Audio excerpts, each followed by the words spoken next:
오늘 본문 말씀은 겟세마네에서 기도하는 내용입니다.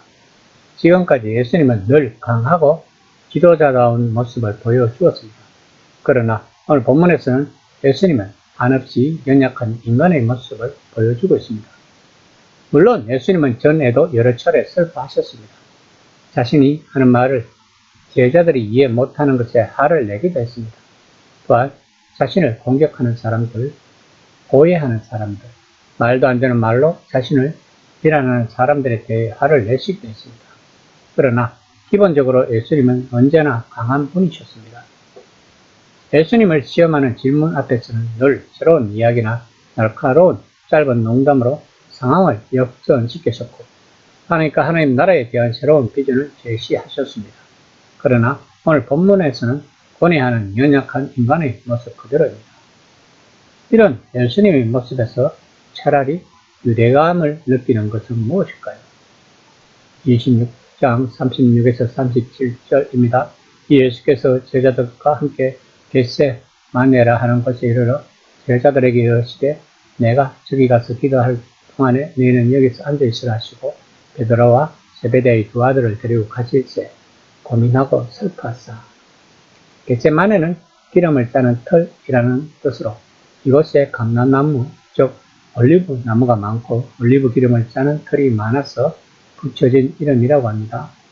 예수님은 베드로와 야고보와 요한을 데리고 기도하러 그 동산으로 올라가셨습니다. 중보 기도를 하려면 제자들을 다 데리고 기도하면 좋았을 텐데 왜 3명만을 데리고 가셨을까요? 아마도 예수님을 체포하러 왔을 때 제자들이 피신하기 좋게 하기 위해서라고 해석하는 신학자들이 많다고 합니다. 26장 38에서 39절입니다. 이에 말씀하시되 내 마음이 매우 고민하여 죽게 되었으니 너는 여기서 머물라 나와 함께 깨어 있으라 하시고 조금 나아가서 얼굴을 땅에 대시고 엎드려 기도하여 이르시되 내 아버지여 만일 할만하시거든 이 잔을 내게서 지나가게 하옵소서. 그러나 나의 원대로 마시옵고 아버지의 원대로 하옵소서 하시고. 예수님이 말씀하시는 것은 불과 몇 시간 전에 제자들에게 마시라고 하신 그 잔이 아니었습니다. 이 잔은 예수님이 야고보와 요한에게 언급하신 잔이며 예언자들이 말한 잔이었습니다. 그것은 바로 하나님의 진노의 잔이었던 것입니다. 예수님은 마시고 싶지 않았습니다. 이 시점에서 예수님은 다가오는 자신의 운명을 향해 담대하게 나아가는 영웅적 인물이 아니었던 것입니다. 즉 예수님은 붕괴 직전에 연약한 한 인간이었던 것입니다. 예수님은 자신이 제자들에게 가르쳤던 기도를 하셨습니다. 26장 40에서 41절입니다. 제자들에게 오사 그 자는 것을 보시고 베드로에게 말씀하시되 너희가 나와 함께 한 시간도 이렇게 깨어 있을 수 없느냐. 시험에 들지 않게 깨어 있으라 기도하라. 마음에는 원 이로되 육신이 약하도다 하시고. 제자들은 얼마 전 죽는 한이 있더라도 주님을 부인하지 않겠다고 장담했지만 예수님과 함께 기도하지 못하고 잠이 들었던 것입니다. 만약에 제자들 자신들이 곧 죽음을 당할 처지였다면 이렇게 잠을 잘 수가 있었을까요? 아마도 그들은 콧물을 짜면서 하나님께 기도했을 것입니다. 하나님, 제가 무엇을 잘못했습니까? 살려주세요라고 하나님께 매달렸을 것입니다. 그러면서 예수님은 깨어 기도하라고 말씀하십니다. 깨어 있으면 시험이 오는 것을 볼 수 있고 기도하면 시험에 맞설 수 있는 힘과 용기가 생겨난다는 것입니다. 예수님은 이런 기도를 실천하고 계시는 것입니다.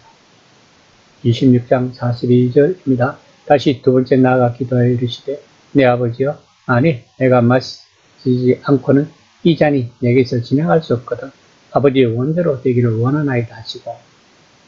첫 번째 기도에서는 이 잔을 내게서 지나가게 해달라고 기도하셨는데 이제 두 번째 기도에서는 주기도문에 나오는 또 다른 문구로 기도하십니다. 그럴 수밖에 없다면 아버지의 뜻대로 하십시오 라고 예수님이 주기도문을 가르쳐 주셨을 때 제자들은 아마도 그 기도가 예수님과 이렇게 직접적 연관이 있으리라고 생각하지 못했을 것입니다. 예수님은 자신이 가르치신 대로 사셔야 했습니다. 산상수훈 전체가 예수님에게서 실현되는 듯 보였습니다. 예수님은 자신이 말한 고난과 슬픔을 당하시고 뺨을 맞으시고 저주를 당하지만 오히려 축복으로 돌려주셔야 했습니다. 그러나 지금 예수님은 처음 시험 당할 때처럼 홀로 영적 전쟁을 치르고 계시는 것입니다.